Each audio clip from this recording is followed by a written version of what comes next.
ఈరోజు రాష్ట్రంలో జరుగుతున్న పరిస్థితి చూస్తూ ఉంటే చాలా బాధ అనిపిస్తూ ఉంది. ఎక్కడ చూసినా రైతన్నలు 6 కాలం కష్టపడి పండించిన పంటని అమ్ముకోవడానికి నానా యాతన పడాల్సి వస్తుంది. పంట పండించింది, ఎన్ని నెలల పంట పండించింది ఒక ఎత్తు అయితే, పంట అమ్ముకొని చేతికి డబ్బులు రావడానికి వాళ్ళు పడ్డ కష్టం వర్ణనాతీతం. ఏ మూలకు చూసినా తెలంగాణ రాష్ట్రంలో ఎక్కడ ఏ గ్రామంలో చూసినా రైతన్న కంట నీరే కనిపిస్తుంది తప్పిస్తే రైతుకు భరోసా ఇచ్చే ప్రభుత్వం లేదనేది స్పష్టంగా అర్థమవుతుంది. గత 10 సంవత్సరాలు కేసీఆర్ గారు ఉన్నప్పుడు రైతుకు వెన్నెముకలుగా నిలిచి రైతుకు భరోసా కల్పించి నిరంతరం రైతు సంక్షేమం కోసం ఆలోచించిన నాయకుడు కేసీఆర్ గారు. కానీ 2 సంవత్సరాల నుండి ఏం జరుగుతుంది? ఎక్కడ రైతు ఏడ్చినా మాకు సంబంధం లేదు, రైతు పంటలు కొనకపోయినా మాకు సంబంధం లేదు, పంటలు మునిగిపోయినా మాకు సంబంధం లేదు, రైతుకు యూరియా దొరకకపోయినా ఈ ప్రభుత్వానికి సంబంధం లేదనే లెవెల్లో ఈ ప్రభుత్వం ఒక గుడ్డి ప్రభుత్వంగా వ్యవహరిస్తున్న పరిస్థితి రాష్ట్రంలో చూస్తా ఉన్నాం. ఎక్కడ చూసినా ఈరోజు పొద్దున ఒక పేపర్లో చూశాను, ఒక రైతు కళ్ళ మీద వండుకొని, అంటే కళ్ళాల కాడ వండుకొని, పొలం కాడ పంట దగ్గర కొనకపోతే పండుకొని ఎండ కూడా కొట్టి చనిపోయిందని ఈరోజు వార్త. మొన్న మన దగ్గర రంగారెడ్డిలో ఏ ఆచారంలో పంట కళ్ళ మీద వండుకొని అక్కడనే ప్రాణం వదిలేసిన సందర్భం చూస్తున్నాం. ఇట్లా ఏ మూలం చూసినా రైతన్నలు పంట అమ్ముకోవాలనే తాపత్రయం, వాటిని అన్నింటినీ కూడా చేరవేయాలనే ప్రయత్నంతో అదే పంట మీద వండుకొని చనిపోతున్న సందర్భం చూస్తుంటే ఈ ప్రభుత్వం తలొంచుకోవాలి. ఎందుకంటే 80% మంది రైతులు ఉంటారు, మొత్తం వ్యవసాయంలో రైతులు ఎక్కువ ఉంటారు మన దగ్గర, వాళ్ళు పంటలు పండించేవాళ్ళు. ఎన్నికల కన్నా ముందు ఎన్నో మాటలు చెప్పి ఈరోజు అధికారంలోకి వచ్చి కనీసం రివ్యూ చేయడానికి కూడా తీరుకుంటలేదు ముఖ్యమంత్రి గారికి. ఎన్ని క్వింటాలు పండినాయి, ఎన్ని వండినాయి, ఎట్లా పండినాయి, అసలు ఎంత కొన్నారు, ఇంకెంత కొనాలి, వరి పంట ఎంత వచ్చింది, మొక్కలు ఎంత వచ్చినాయి, మిగతా ఏం పంటలు ఉన్నాయి, కనీసం ఒక ప్రణాళిక లేదు, ఒక బాధ్యత లేదు ఈ ప్రభుత్వానికి. గతంలో కేసీఆర్ గారు ఉన్నప్పుడు వర్షం మొదలవుతుందని ఒక 2 నెలల ముందే మాకు ఒక ప్రణాళిక ఏర్పాటు చేసేది.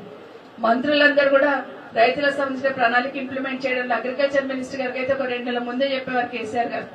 ఇమీడియట్ గా ప్రణాళికలు ఏర్పాటు చేయండి, రైతన్నలకి రైతు వేదిక ఉంది, అక్కడ ఉన్న ఏఈఓలు ఎవరైతే ఉంటారో అగ్రికల్చర్ ఆఫీసర్లు అందరూ కూడా ఆ ఏరియాలో రైతు వేదికలో ఉన్న సంబంధం ఉన్న ఏరియాలలో ఎంత పంట పండుతుంది, ఏ రైతు ఏం పంట వేస్తాడు, ఎంత యూరియా కావాలి, ఎన్ని విత్తనాలు కావాలి, ఎంత దిగుబడి వస్తుంది, ఇవన్నీ కూడా బేరీజ్ వేసుకోండి అని చెప్పేవాళ్ళు మాకు కేసీఆర్ గారు.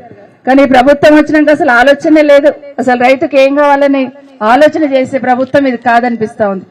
ముఖ్యమంత్రి గారి సొంత నియోజకవర్గం ఇది, రాష్ట్రం అంతా ఎట్లుందో అంతకన్నా దారుణంగా ఈడ పరిస్థితి ఉంది. కనీసం ముఖ్యమంత్రి గారు ఆయన నియోజకవర్గంలో ఉన్న రైతులకు మొన్న చెప్పినాడు, మీరు ఓట్లు వేసినందుకే నేను ముఖ్యమంత్రి ఉన్నానని చెప్తున్నాడు. మరి మీ కోట్లేసి గెలిపించిన కొడంగల్ రైతులే కన్నీరు పెడతా ఉంటే ముఖ్యమంత్రిగా మీకు ఎట్లా నిద్ర పడుతుందో ఆలోచించాల్సిన అవసరం ఉంది. ఈ రోజు కొడంగల్లో ఉన్న రైతులే కన్నీరు పెడుతుంటే ఇంకా రాష్ట్రంలో ఉన్న రైతులను చూసుకునే తీరిక మన ముఖ్యమంత్రి గారికి లేదని స్పష్టంగా అర్థమవుతా ఉంది. ఒకరొకరు చెప్తా ఉన్నారు, పంటల వర్షంలో తడిచిపోయి మొలకలు వచ్చినాయి, ఇప్పుడు మేము వస్తా ఉంటే. ఈరోజు మేము ఏదో ధర్నా పెడతామన్నందుకు సంచులు ఇచ్చి లిఫ్ట్ చేసే ప్రయత్నం చేస్తా ఉన్నారు. మేము వస్తేనే బీఆర్ఎస్ పార్టీ వాళ్ళు వస్తేనే సంచులు ఇస్తాం, బీఆర్ఎస్ పార్టీ వాళ్ళు వస్తేనే ధాన్యాన్ని లిఫ్ట్ చేస్తామంటే రోజు ఒక దగ్గర పోయి కూర్చుంటాం.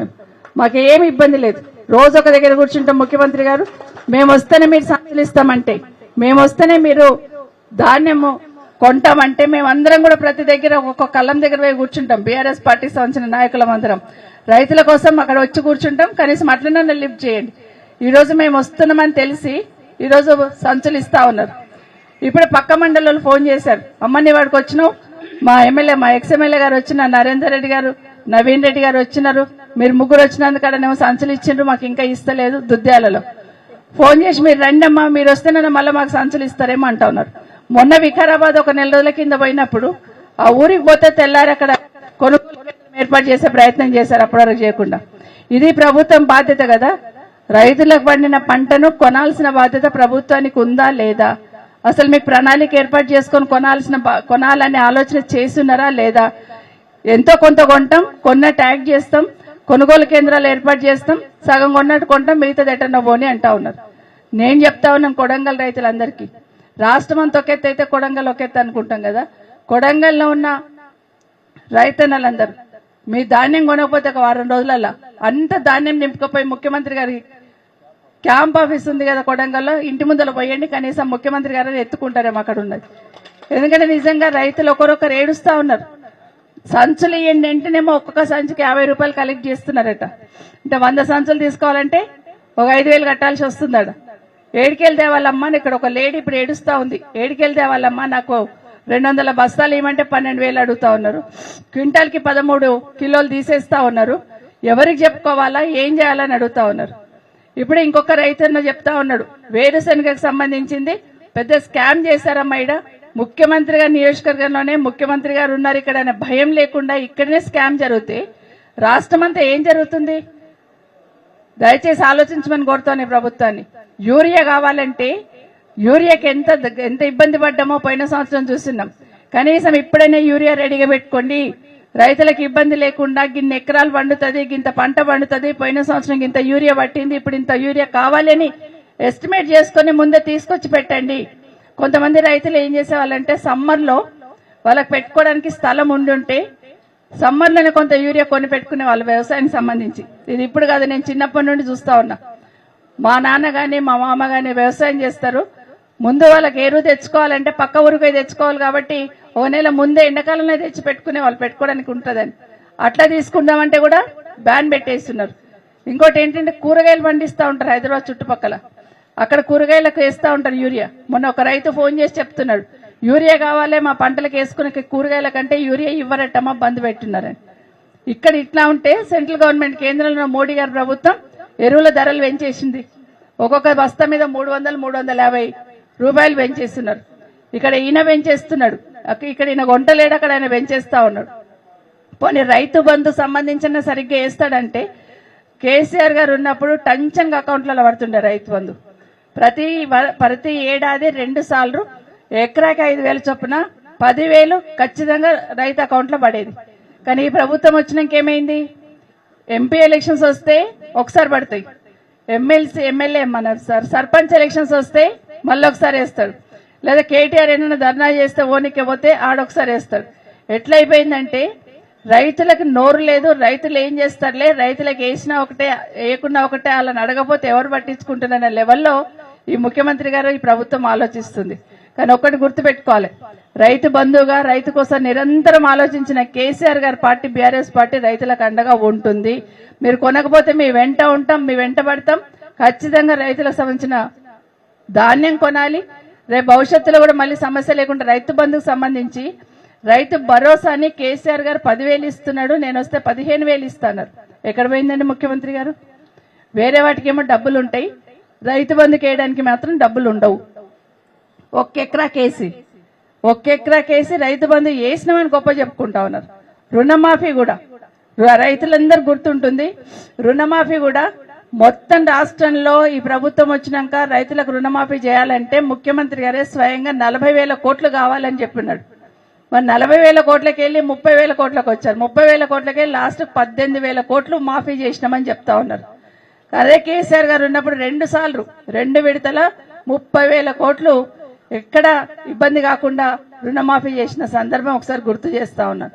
దాదాపుగా రైతులందరికీ కూడా ఏ మతము కులము పార్టీలు సంబంధం లేకుండా రైతు అనేవాడు గుంట భూమి ఉంటే కూడా రైతు బంధు చేస్తున్నాడు. రైతు ఎవరైనా చనిపోతే రైతుకి రైతు బంధు వచ్చేటట్టు చేస్తుంది. ఇప్పుడు మనం ఉన్నప్పుడు ఒక అమ్మ ఏడ్చింది, కేసీఆర్ ఉన్నప్పుడు మా మామ చనిపోతే 10 రోజులలో 5 లక్షలు వచ్చినాయి నా ఇంటికి, నా కొడుకు చనిపోయిండు, ఆఫీసుల చుట్టూ తిరుగుతున్న 1 రూపాయి వస్తలేదమ్మా అని ఏడుస్తా ఉంది. ఇది రాష్ట్రంలో పరిస్థితి. 2 సంవత్సరం అయిందని చెప్తుంది, ఇప్పటివరకు రాలేదని చెప్తా ఉన్నారు. ఇది రాష్ట్రంలో పరిస్థితి. యూరియా దొరకదు, రైతులు చనిపోతే పట్టింపు లేదు. కళ్ళాల మీద రైతులు ధాన్యం కొనండి అని రైతులు కళ్ళాల మీద ప్రాణాలు వదులుతుంటే కూడా ఈ ప్రభుత్వంలో చలనం లేదు. కనీసం ఆయన నియోజకవర్గంలో ఉందంటే అక్కడి నుండి పరిగి నుండి మొదలు పెడితే ఇక్కడ వరకు రోడ్ల మీద అంతా కూడా ధాన్యమే ఉంది. గతంలో మీరందరూ కూడా చూస్తున్నారు, ఇక్కడున్న మా సోదరులందరూ కూడా కేసీఆర్ గారు ఉన్నప్పుడు ఇమీడియట్ గా రైతు ధాన్యం తీసుకొస్తే కొనేసి స్కూల్లో పెట్టి ఉన్నాం, ఫంక్షన్ హాల్ తీసుకొని డంప్ చేసుకున్నాం. ఎందుకంటే రైస్ మిల్ దగ్గర ఇది లేకపోతే వెహికల్ రాకపోతే స్కూళ్ళల్లో పెట్టున్నాం, అట్లాగే ఫంక్షన్ హాల్ తీసుకొని పెట్టున్నాం. కానీ ఈ ప్రభుత్వం ఎట్లా ఉందంటే అసలు కనీసం ఏం చేయాలి రైతులకు అనేది అర్థం కాని పరిస్థితుల్లో ఈ ప్రభుత్వం ఉంది. ఇప్పటికైనా ఈ ప్రభుత్వము కళ్ళు తెరిచి రివ్యూ చేయండి. వారం 10 రోజులైతే వర్షం వస్తుంది, రైతుల పంటలన్నీ తడిచిపోయే ప్రమాదం ఉంది. ఇమీడియట్ గా కొనుగోలు కేంద్రాలు పెంచండి, వెహికల్స్ అందుబాటులో, లారీలు అందుబాటులో పెట్టండి, బస్తాలు అందుబాటులో పెట్టండి, వచ్చిన ధాన్యం వచ్చినట్టు కొనండి. తరుగు 13 కిలోలు తీస్తా ఉన్నారట.